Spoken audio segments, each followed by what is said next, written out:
नमस्कार, कल की तैयारी में आपका स्वागत है। आपके साथ मैं हूं मानसी दवे और भारतीय बाजार में हमने देखा कि 3 दिनों की तेजी पर ब्रेक लगता हुआ दिखा। ऐसा नहीं था कि बाजार में एक्शन बिल्कुल नहीं नजर आ रहा था। देखिए, अर्निंग्स का सीजन चल पड़ा है और सीजन अच्छा है अर्निंग्स का। On the face of it जो नतीजे आना शुरू हुए हैं वो भारतीय बाजार के हक में है और इसी के चलते मार्केट्स में हम देख रहे हैं पॉजिटिव न्यूज इनफ्लोज। अब अर्निंग से ठीक पहले कुछ सेक्टर्स जैसे कि real estate sector, consumption space, वहां पर क्वार्टरली अपडेट्स भी आते हैं। वो अपडेट्स भी अच्छे आ रहे हैं और इसी के चलते हम देख रहे हैं वहां पर भी उसका एक रिस्पांस पॉजिटिव आता हुआ। और इसके अलावा न्यूज एंड फ्लोज तो ढेर सारे है ही। एक्सचेंजेस पर जो खबरें आती है उसका असर भी बाजार पर क्लियरली इंपैक्ट डालता हुआ नजर आता है।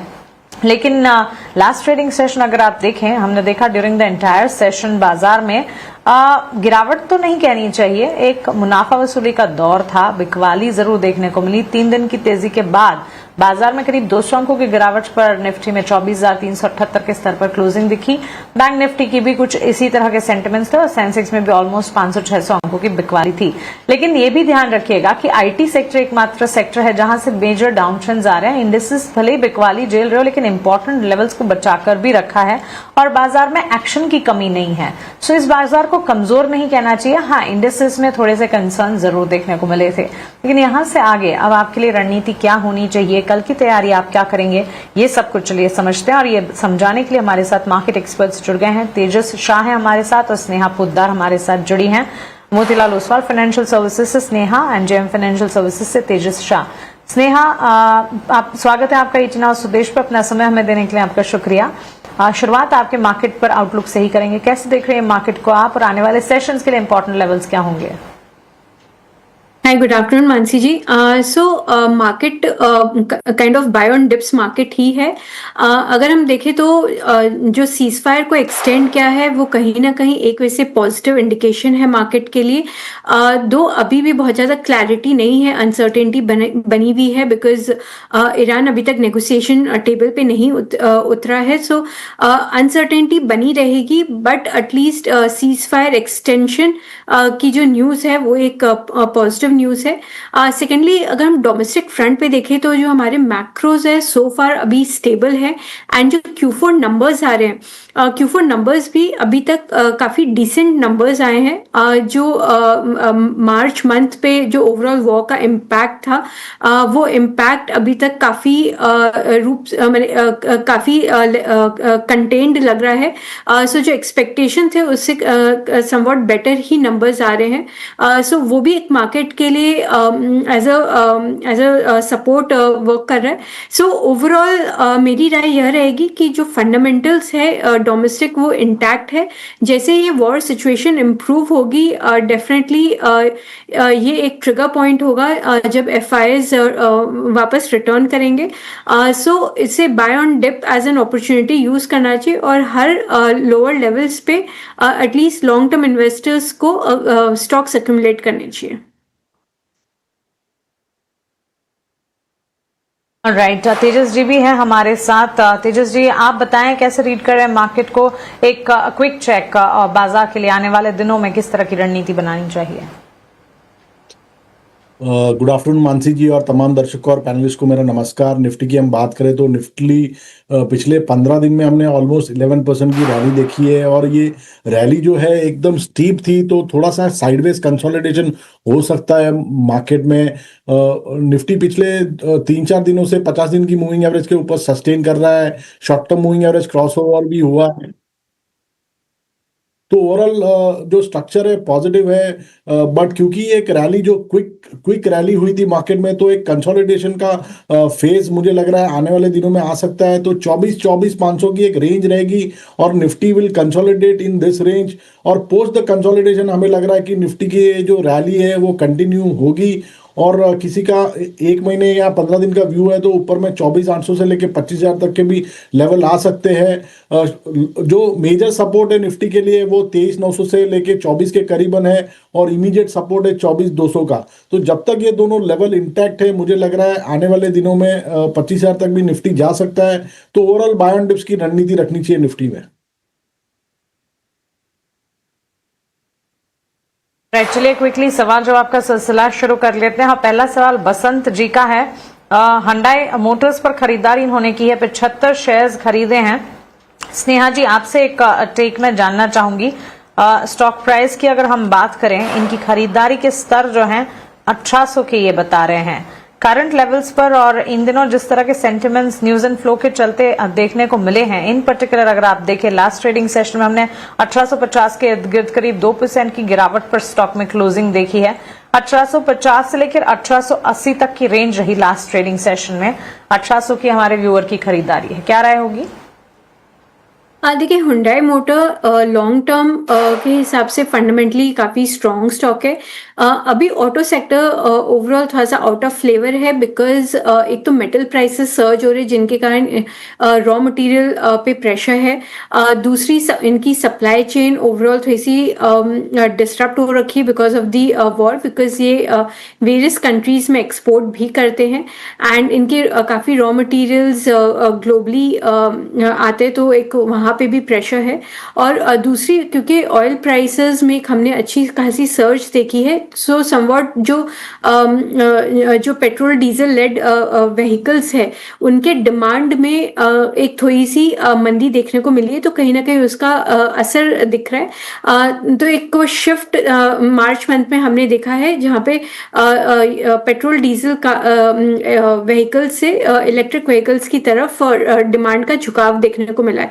तो ये कुछ नियर टर्म हेडविंड्स है जिनके कारण जो ओवरऑल ऑटो ओईएम्स है उनमें एक प्रेशर दिख रहा है, बट ये शॉर्ट टर्म हेडविंड्स है और in the long term company अच्छा करेंगी, बिकॉज अगर हम देखें तो ये टूवर्ड इनके जो प्रोडक्ट्स है थोड़े से प्रीमियम प्रोडक्ट्स है एंड ये मोर प्रीमियम प्रोडक्ट्स लॉन्च कर रहे हैं, तो with more and more new premium products इनके मार्जिन्स भी ओवरऑल इम्प्रूव होंगे एंड स्पेशली एसयूवी साइड पे इनकी फोकस काफ़ी स्ट्रॉन्ग रही है, वहाँ पे इनका एक डोमिनेंट मार्केट शेयर भी है। तो लॉन्ग टर्म फंडामेंटल्स इंटैक्ट है, लंबी अवधि के लिए आप इसे होल्ड कर सकते हैं, बट अगर शॉर्ट टर्म का नजरिया है तो फिर एग्जिट ले सकते हैं।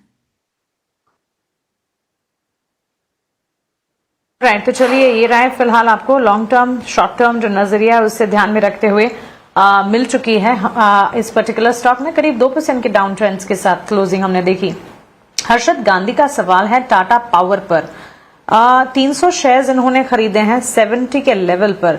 तेजस जी, ये पावर स्टॉक्स पर ही एक राय आपसे जानना चाहूंगी। अगर एनटीपीसी को भी अगर आप देखें, दिन के उच्चतम स्तर पे 52 वीक हाई के लेवल्स लास्ट सेशन में स्टॉक ने टच किए थे। यहां से आगे क्या इंपॉर्टेंट लेवल्स आप देख रहे हैं? क्या यहां से फर्दर अपसाइड एक्सपेक्टेड है या इसी रेंज में रहेगा? और व्यूवर की क्वेरी की अगर बात करें, 6950 के लेवल पर 300 शेयर्स टाटा पावर के इन्होंने खरीदे हैं। देखिए मानसी जी, जो पावर स्टॉक्स है उसमें काफ़ी अच्छी ट्रैक्शन चल रहा है अभी। और टाटा पावर की बात करें तो टाटा पावर में एक वीकली चार्ट पे भी ब्रेकआउट हुआ है रिसेंटली। आज भी एक हायर हाई बनाया है स्टॉक ने, हल्की सी मुनाफा वसूली हुई है ऊपरी स्तरों से, बट मुझे लग रहा है स्ट्रक्चर पॉजिटिव है। तो आने वाले दिनों में ये स्टॉक ऊपर में 450 से लेके 55 तक भी जा सकता है। सो बाय एंड डिप्स की रणनीति रखिए। जेएसडब्ल्यू एनर्जी में भी आज एक फ्रेश ब्रेकआउट हुआ है, तो ये स्टॉक भी हमें लग रहा है कि यहाँ से भी रैली कर सकता है और ऊपर में ये स्टॉक में हम लग रहा है 600 से लेके 625 तक के भी लेवल आ सकते हैं। तो टाटा पावर, एनटीपीसी और जेएसडब्ल्यू एनर्जी हमारी प्रेफर्ड पिक्स है और इसमें बाय एंड डिप्स की रणनीति रखनी चाहिए। गिरावट में खरीदारी के मौके ढूंढे जाने चाहिए, ये राय। पावर स्टॉक्स में ट्रैक्शन और ट्रैक्शन फर्दर भी बढ़ता दिखेगा। राजेश गोयनका जी का सवाल है, और स्नेहा जी, एंजल वन पर एक्सचेंज एंसिलरी प्लेटफॉर्म स्टॉक्स में हम देख रहे हैं अच्छा खासा एक्शन है। पिछले दिनों हमने देखा था आनंद राठी में भी जब रिजल्ट्स आए तब मजबूती थी, डिविडेंड बोनस अनाउंसमेंट्स भी किए हैं, वहां से भी स्टॉक में अच्छे मूव है और इसी तरह की स्थिति एंजल वन के लिए भी बनी हुई है। 300 शेयर्स एंजल वन के हमारे व्यूअर ने खरीदे हैं 300 के दाम पर। 328 के लेवल पर करीब 1.5% की तेजी पर यह स्टॉक क्लोज हुआ है। अच्छी कैटेगरी का स्टॉक और फंडामेंटल्स काफी अच्छे नजर आते हैं। टेक्निकली चार्ट्स पर क्या राय होगी हमारे व्यूअर के लिए? मानसी जी, मैं फंडामेंटली बात कर सकती हूँ, टेक्निकली आपको मैं राय नहीं दे पाऊंगी। जी जी, कोई बात नहीं। स्नेहा जी, आप फंडामेंटल आइडिया दीजिए, टेक्निकली हम एक बार तेजस जी से भी उनकी राय लेंगे इस पर। ओके। तो एंजल वन के जो Q4 के नतीजे आए थे काफ़ी अच्छे आए थे। इनकी ओवरऑल जो F&O वॉल्यूम है वहाँ पे एक शार्प सर्ज हमने देखा है। एंड प्लस ये जो डाइवर्सिफाई कर रहे हैं अपने बिजनेस को from pure broking business to wealth AMC lending, ये इनके फेवर में वर्क कर रही है। इनके जो ओवरऑल बिजनेस नंबर्स हैं वहाँ पे एक सॉर्ट ऑफ स्टेबिलिटी लेके आती है। तो अब यहाँ से मार्केट की जो आउटलुक जो ओवरऑल जो एक पॉजिटिव नज़र आ रही है, तो यहाँ से ये ब्रोकिंग स्टॉक्स भी अच्छे करने चाहिए। एंड बिकॉज इनकी ओवरऑल नंबर्स में जो एक स्टेबिलिटी दिखाई दे रही है, एंड प्लस इन्होंने काफ़ी कुछ जो AI लेड एफिशिएंसीज इनकॉर्पोरेट किए, उसका भी एक बहुत बड़ा रोल प्ले आउट हो रहा है ऑपरेटिंग लेवरेज की तरफ। तो ये कुछ फैक्टर्स है जो कि इनके फेवर में है। वैल्यूएशन वाइज भी काफ़ी कंफर्टेबल है, और इसके लिए हम एक्सपेक्ट करें कि ओवरऑल FY27 में जो Q4 के जो ऑर्डर रन रेट्स वगैरह जो देखे गए थे, कॉस्ट ऑटोमेशन के जो बेनिफिट्स देखे गए थे, वो FY27 में भी कैरी फॉरवर्ड होंगे और ओवरऑल लॉन्ग टर्म अर्निंग्स को मेंटेन करके रखेंगे। सो मेरी राय पॉजिटिव है एंजल वन पे, इसे लॉन्ग टर्म के लिए होल्ड करना चाहिए। लंबी अवधि के लिए पोजीशन को इंटैक्ट रखें, ये राय एंजल वन पर फंडामेंटल नजरिया स्नेहा जी की तरफ से आता हुआ। इस बीच अगला सवाल, और तेजस जी एंजल वन पर भी कोई टेक है तो जरूर बताइएगा। राहुल का अगला सवाल यस बैंक पर है। 500 शेयर्स इन्होंने यस बैंक के खरीदे हैं और अपने एंट्री लेवल स्टॉक में 20 रुपए और 36 पैसे की ये बता रहे हैं। क्या राय होगी इनके लिए?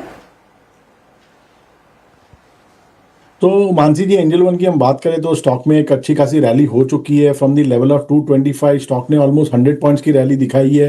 ओवरऑल स्ट्रक्चर पॉजिटिव है, बट हल्का सा स्टॉक ओवरबॉट है, तो एक माइनर पुल बैक आ सकता है। तो करंट भाव पे रिस्क रिवॉर्ड के लिहाज से बाइंग रिकमेंडेशन है नहीं। डिप अगर आता है तो डेफिनेटली इन्वेस्टमेंट के लिहाज से इसमें खरीदारी की जा सकती है। एक ट्रेलिंग स्टॉप लॉस 314 का लगा के स्टॉक को होल्ड कर सकते हैं। जिसके पास एग्जिस्टिंग पोजीशन है तो लक्ष्य रहेगा 350 का। और यस बैंक की बात करें तो यस बैंक का अगर चार्ट स्ट्रक्चर देखेंगे तो हल्का सा माइल्डली पॉजिटिव है। स्टॉक ने जो है पिछले 2 दिनों से 200 दिन की मूविंग एवरेज को सरपास नहीं कर पा रहा है, और वहां से हल्की सी मुनाफा वसूली आई है। तो ये जो स्टॉक है इसमें मुझे लग रहा है 21 के ऊपर ही एक बड़ा बाइंग मोमेंटम आएगा। अदरवाइज अभी जो कंसोलिडेशन का दौर है वो जारी रह सकता है। अगर व्यूअर ने अगर ये स्टॉक में पोजीशन बनाई है तो एक ट्रेलिंग स्टॉप लॉस के साथ खड़े रह सकते हैं, और ये इसका ट्रेलिंग स्टॉप लॉस है 18 रुपीज एंड 95 पैसा। तो चलिए, ये राय आपको एंजल वन यस बैंक दोनों स्टॉक्स पर मिल चुकी है। कोशिश हमने की जो टाइम फ्रेम है हमारे पास उसमें आपके सवाल जितने हो सके, जितने बन पड़े उतने शामिल करने की। लेकिन चलिए आगे बढ़ेंगे, और अब वक्त हो चला है हमारे अगले सेगमेंट वैल्यू इन्वेस्टमेंट पिक का।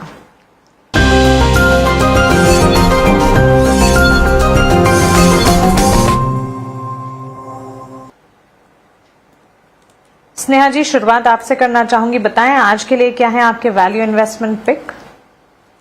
तो मेरी सबसे पहली पिक रहेगी KI इंडस्ट्रीज। तो KI इंडस्ट्रीज जो है ओवरऑल जो पावर थीम है उसमें वो फिट बैठती है, बिकॉज इस बार समर्स काफ़ी स्ट्रॉन्ग रहने वाला है। तो ओवरऑल इलेक्ट्रिसिटी डिमांड काफ़ी रोबस्ट रहेगी।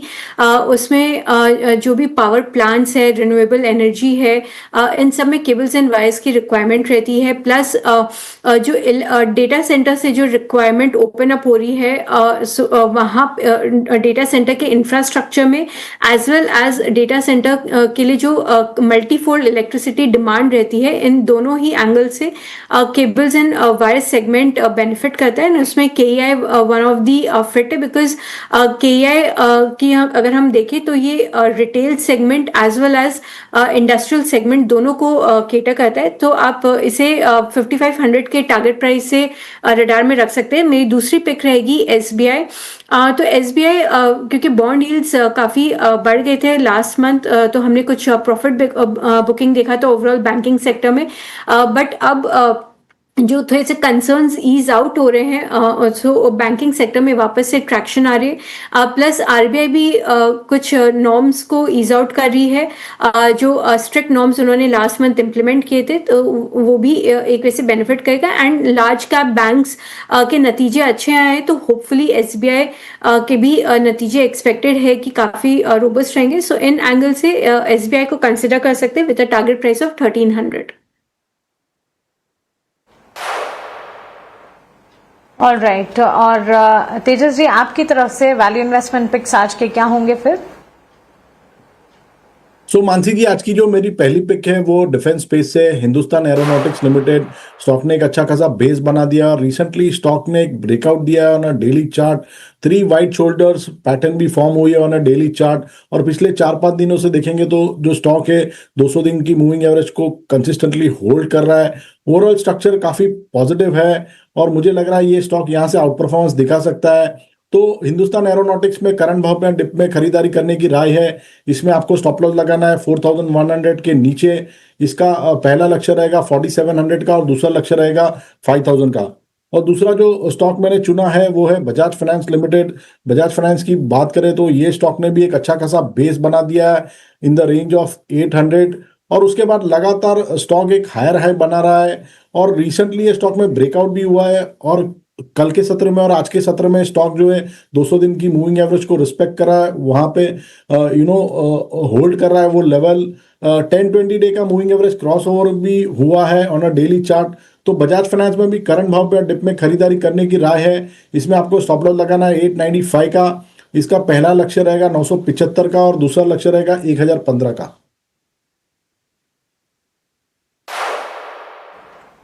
एब्सोल्युटली तेजस जी, स्नेहा जी, बहुत शुक्रिया आपका हमारे साथ जुड़ने के लिए, सवालों के जवाब देने के लिए और हमारे व्यूअर्स की कल की तैयारी करवाने के लिए।